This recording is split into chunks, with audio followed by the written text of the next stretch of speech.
we are at the beginning of the next phase of Bitcoin and crypto adoption, which starts when governments and central banks start considering Bitcoin as a reserve asset. This was unthinkable until a few months or years ago. Now it's becoming reality. Let's keep in mind that some governments already hold Bitcoins and other crypto assets, but they come from enforcement actions.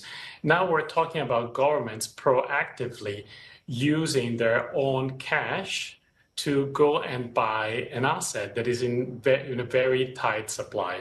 This is going to be transformational for the whole crypto market, and it's going to be even bigger than the current phase that we're experiencing, which is the institutional adoption phase. Because everyone is getting in, all the governments, the ETF providers, the asset managers, what about the custodian business?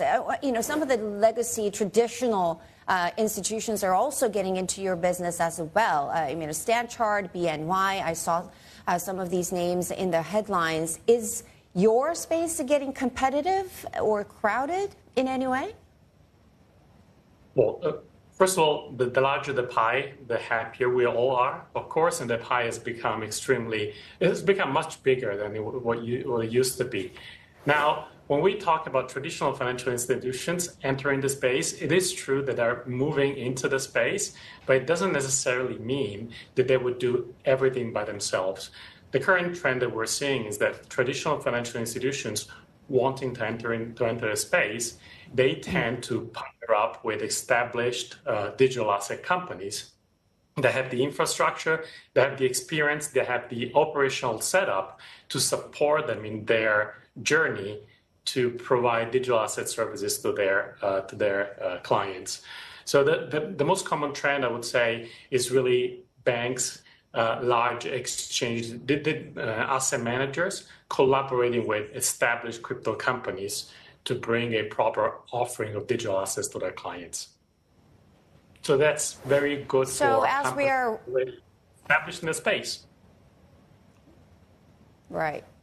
And as we are wrapping up 2024, many people are already coming out end of 2025 target. What is your target and what's going to get it there? And what kind of cycle is it going to be? Well, as usual, it's very hard to predict the prices of assets in general, and cryptocurrencies in particular is even harder. What I see, apart from the interest rate trajectory, I really see a very fundamental structural shift in demand versus supply, and that's really what is going to drive the price trend. We believe that there's going to be an appreciation throughout 2025 of probably 5 to 10% per quarter in a similar environment to what we've seen in the last few months.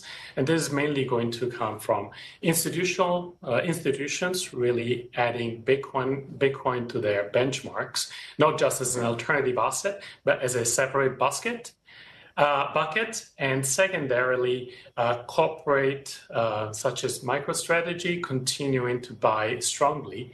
And thirdly, this addition of MicroStrategy into the Nasdaq 100 is really a watershed event for the digital asset space. It's kind of a Trojan horse that basically will bring digital assets to allocations, not only to alternative assets, but also indirectly through equities, which is going to be a major event considering how much Nasdaq 100 is benchmarked.